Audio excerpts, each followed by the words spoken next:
Et quand les Américains ont accepté leur histoire, voilà, donc aujourd'hui les États-Unis, première puissance mondiale. C'est ça le respect des différences. C'est ça le socle de la paix. C'est ça la paix.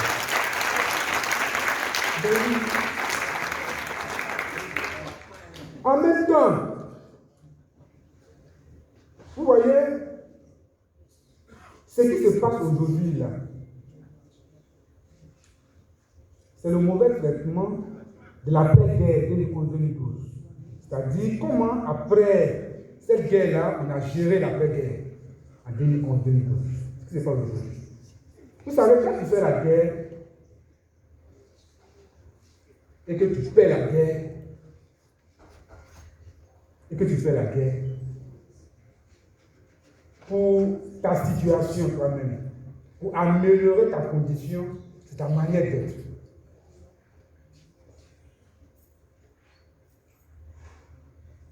J'ai toujours défendu que pour qu'il y ait de l'apaisement, il y ait de l'ouverture, il va falloir que le discours de haine quitte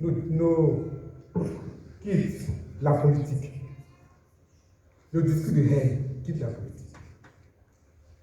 Après la crise de 2011, le camp de Gbagbo, dans le camp de Gbagbo, des emprisonnements et des exils. Mais ceux qui étaient en exil ont toujours travaillé à déstabiliser le pays. Et ça, on en a les preuves. Les vidéos sont là. Mais quand tu es en exil, tu travailles à déstabiliser le pays, tu as perdu la guerre, mais tu es en exil, tu travailles à déstabiliser le pays. Mais tu mets la personne qui est au pouvoir dans une situation de malaise, où la personne est à même de s'endurcir, de renforcer son pouvoir. Et cela a continué ainsi. Celui qui est au pouvoir, il est plus même vulnérable. Il a peur de perdre le pouvoir. Effectivement. Celui qui est au pouvoir là, il dit qu'on a fait une guerre. Si je tombe là, qu'est-ce que je dois me dire concrètement? Si moi je tombe là. Donc, il va falloir pour l'opposant qui a perdu la guerre, il va falloir rendre confiance à celui qui est au pouvoir. Par le discours, par la manière. C'est important. Et les discours ne sont pas.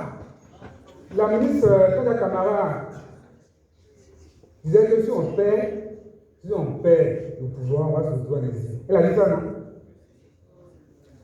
Amadou Soumaoro aussi a dit ça. Mais quand les gens nous disent ça, sachez qu'ils seront là, ils travailleront à maintenir le pouvoir d'État et à tout prix. Oui. C'est malheureux, hein? C'est malheureux. Mais ils travailleront à maintenir le pouvoir d'État. C'est malheureux parce que ça aurait été autrement. Mais pourquoi cela? Quelle est l'attitude de l'opposant pour rassurer celui qui est au pouvoir? On a vu ici hier à Djamé en Gambie, quand il a perdu les élections, il ne voulait pas partir. Il ne voulait pas partir, mais quand il y a eu une médiation africaine où Alpha Condé est allé le voir, on lui dit, fils au pouvoir, on va garantir ton accord de pouvoir. On va garantir ton accord de pouvoir, tu seras sans gêne, il ne faut pas avoir peur, on ne va pas te poursuivre, tes partisans ne sont pas poursuivis. Quand il y a eu cette garantie, est-ce qu'il n'a pas quitté le pouvoir? Mais quand on est là, on dit, mais le jour est, c'est quand on va monter dans ce pays-là.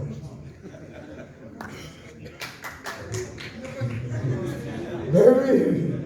Et puis il a dit ça. Il a dit ça. Ils sont tranquilles. Et puis le pouvoir vient comme ça avec toi. Il va pour le pouvoir qui va te donner. C'est ça qui est la réalité de ce pays. C'est ça. Il dit quoi? Ah, merci. Donc, c'est ce qu'il faut pour la Côte d'Ivoire. Il faut changer les discours. Il faut changer la manière de faire. Nous aussi, les États ivoiriens, rassemblement entre nous Ivoiriens, on va chasser ceux qui ne sont pas Ivoiriens. Un peu seulement on dit rassemblement entre nous Ivoiriens. Rassemblement entre nous Ivoiriens. Ah bon? Ah bon? C'est un accueil tout à l'heure. Je parle avec réalisme. Il faut que les sachiez. Ah ouais. Je parle avec réalisme. Ah bon? Rassemblement entre nous Ivoiriens. Entre vous Ivoiriens. Attention. Mais quelqu'un qui a commencé à faire la politique, bon, le président Alassane Ouattara, il n'était pas un politicien, il était un technocrate, un bureaucrate, mais après 1993, il a décidé de faire la politique. Il a pensé qu'au début du président, ça allait lui être facile parce qu'il était premier ministre, mais il a heurté à la politique. Mais quand il a commencé à faire la politique, aujourd'hui, il est au sommet de l'État. Bon, dans ces circonstances-là, il veut partir. Et puis on lui rappelle qu'il n'est pas ivoirien. On va te faire partir. Non, soyons un peu réalistes. Tu n'es pas ivoirien, on va te faire partir. Mais vous lui redonnez le combat. C'est comme on lui dit, ah bon? Mais il a dit ça lui-même. Quand Guillaume Soro a quitté les radios, il a dit à Soro, il a fait ça dans une interview là, où il disait que j'ai demandé à Soro de ne pas s'associer aux personnes qui prônent une loyauté, un discours identitaire, loyauté. Il a dit ça. Il dit si, Guillaume Soro c'est mon fils, mais si ça va le faire, ce serait de ce compte-là. Et aujourd'hui, il va le dire, c'est ça le combat politique en Côte d'Ivoire. Sur le respect de la Constitution. Constitution. Oui, en 2016, là, je suis juriste. Mais le débat sur la Constitution, là, ça me gêne. Ça me gêne carrément. En 2016, là, quand le projet de loi était sorti, les opposants ont boycotté. J'étais à des meetings.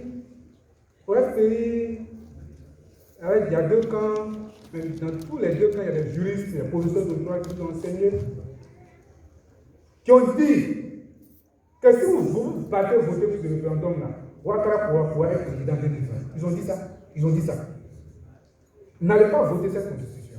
Si vous partez voter, Ouattara est candidat en 2020, mais ils ont lu le projet de loi. Au même moment, dans le pouvoir, pour répliquer, pour pouvoir continuer cela, ils disent non. Ouattara ne va pas être candidat. D'ailleurs, ça ne permet pas à Ouattara d'être candidat. Mais tout ça, c'était en période référendaire, en période électorale, le mensonge appartenant à la politique, malheureusement. Mais chacun avait ses arguments. Mais en 2020, ça s'est inversé. Ceux qui ont dit que si vous votez pour la Constitution, ça pourra permettre à Ouattara d'être candidat, disent que la Constitution ne permet pas à Ouattara d'être candidat. Ceux qui ont dit au nom du pouvoir que la Constitution ne permet pas à Ouattara d'être candidat disent que la Constitution permet à Ouattara d'être candidat. Vous voyez comment est-ce que les hommes politiques ne sont pas sérieux? Ils ne sont pas sérieux. Et puis, c'est pas que nous du pouvoir.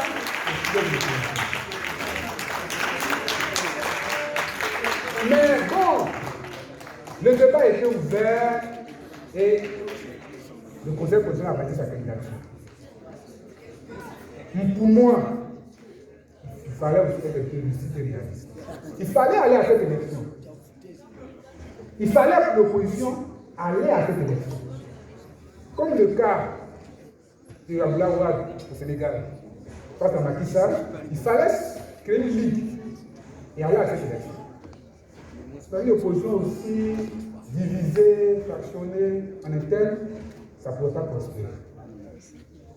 Il fallait aller à cette élection. Mais aujourd'hui, il est là. Il est là. Il a eu le pouvoir et il est là. Mais il faut reconnaître qu'il est là. Et donc, pour la paix, il va falloir changer les discours, il va falloir mieux se comporter. Les opposants, ceux qui sont en prison, ils ont voulu qu'il y ait une transition. Mais transition là. Mais il faut d'abord avoir tous les leviers de l'État. Tu te lèves carrément, tu dis que tu es un président de la République. Tu es président de la République et donc tu instaures un gouvernement de transition. Or, comme tu sais, tu n'as pas les leviers de l'État. Ou bien les amis, toi-même là, tu sais que tu n'as pas les leviers de l'État. Puis tu annonces une transition. Mais c'est un suicide. Sur les réseaux sociaux, les gens véhiculent des mensonges à leurs partisans. Des mensonges. Un ami du PDCI qui m'appelle, qui dit, ben, il y a pour actuellement la maison, la résidence du président Bédier, qui va être donc le prochain hôtel de golf, est encerclé par les forces françaises. On ne peut pas le toucher à Bédier, on ne peut pas le toucher à Bédier. Bon, moi, ce jour-là, c'était un mardi, un mercredi. J'avais arrêté de bosser à cause de la situation politique. J'ai dormi de 14h à 16h de l'hiver. J'apprends que c'est gâté, je veux dire. Mais où sont passées les forces françaises? Donc, c'est aussi bien le réalisme. Bon, le réalisme n'habite pas nos hommes politiques ivoiriens. Voilà. Ils sont en prison aujourd'hui. Je leur souhaite le mieux. Qu'ils sortent de prison. Qu'ils sortent de prison. On ne peut pas souhaiter la prison, même à son pays. Qu'ils sortent de prison. Mais il faut rassurer toujours celui qui est au pouvoir. Il faut toujours les rassurer. Vous voyez, sur le cas du président Gbagbo, moi qui suis devant vous, je ne vais pas aller loin pour le présenter. Dans le débat politique, j'ai été toujours dans le débat politique. Sur le cas du président Gbagbo, c'est vrai, le passeport est un droit. C'est vrai, le passeport est un droit. Celui qui est là, il dit qu'il ne te donne pas. C'est un droit qui ne te donne pas. Mais il ne te donne pas pourquoi? Pourquoi il ne te donne pas? Voyez-vous, avant ces derniers temps, dans les mois passés, dans les 2020, quand tu lis un peu les discours des partisans de Gbagbo Lekor, qui disaient que le retour du président ne va pas passer par la chambre Ouattara, qui disaient que Gbagbo va venir. Ils sont allés Gbagbo vient demain. On ne sait pas comment Gbagbo va venir. Comment il va venir? Il va venir demain. Mais vous avez appris que le président Gbagbo a téléphoné à Ahmed Bakayoko. C'est la première. C'est la première. Il a téléphoné à Ahmed Bakayoko. Il a reconnu qu'enfin, il y a un pouvoir qui est en place. Il faut discuter, il faut échanger, il faut se parler.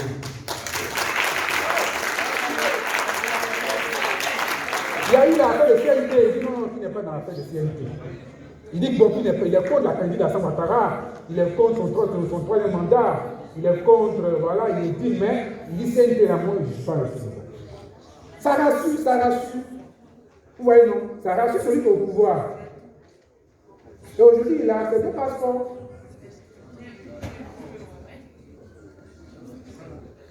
Et en même temps, j'ai constaté qu'il a eu les deux passeports, il y a un calme au niveau, un calme observé au niveau des partisans de Gbagbo.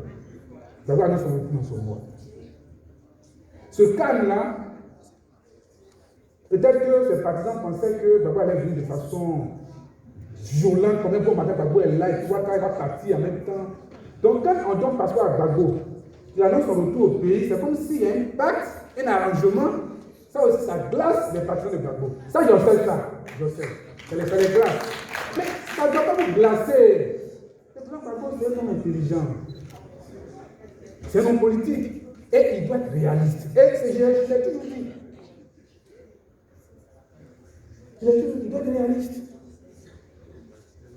Qu'il vienne dans le calme, la tranquillité, et pour que la Côte d'Ivoire puisse se retrouver. C'est ça aussi la paix. Pour que la Côte d'Ivoire puisse se retrouver. il va falloir sortir la haine de nous-mêmes. Il va falloir sortir la haine de nous-mêmes.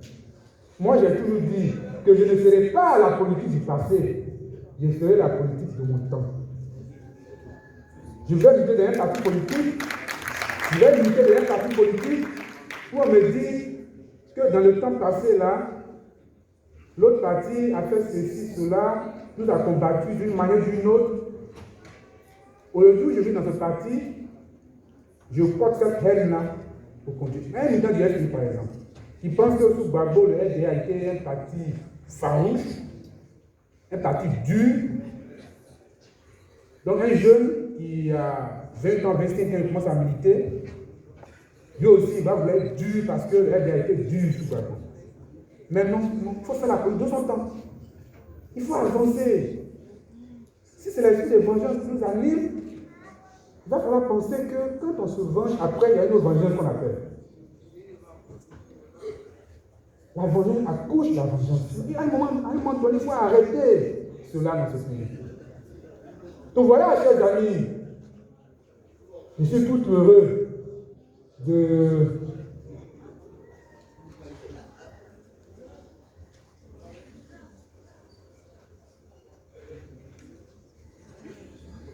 donc, c'est ce qui doit nous intéresser dans ce pays, la paix.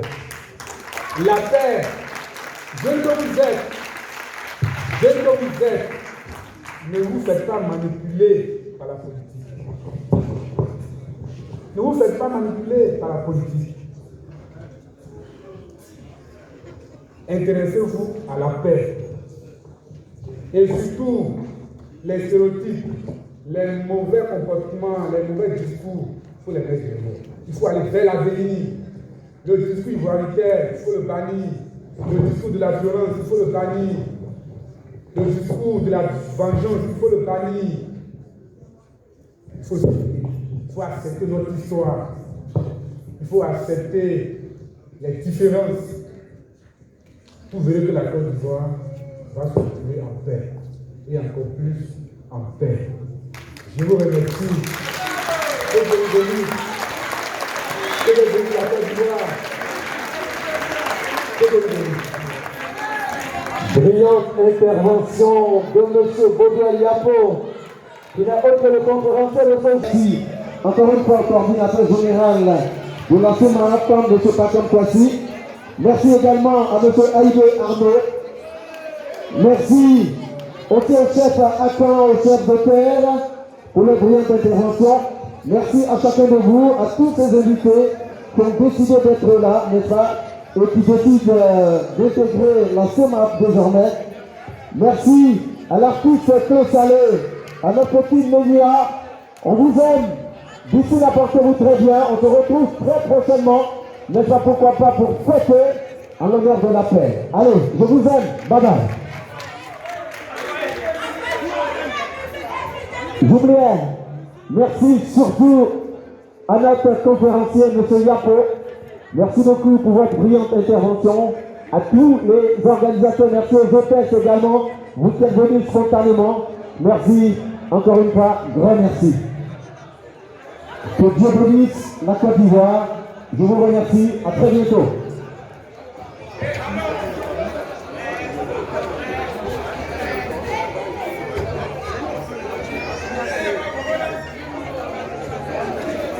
Beauté.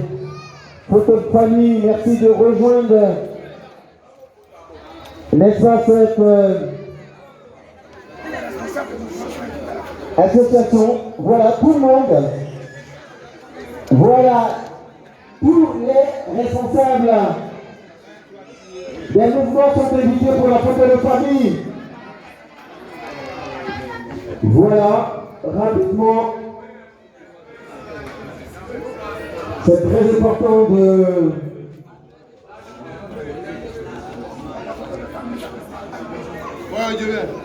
d'être ensemble. On demande encore une fois que la paix, voilà, on se met tous ensemble, juste à côté.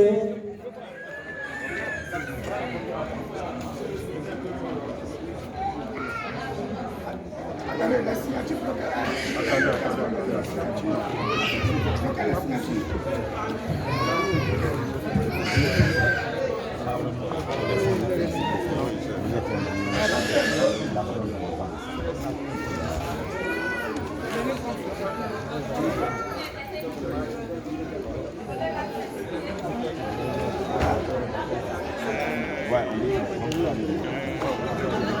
Et me voilà.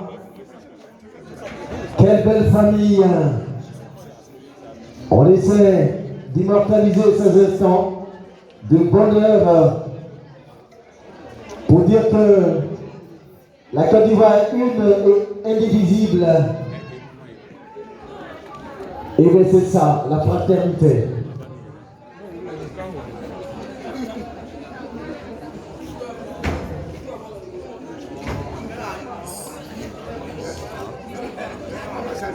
Vous restez sur place, vous poursuivez la signature. Les interviews. Venez, c'est bon, on passe là. Voilà. Vous suivez votre signature. On va essayer la vidéo.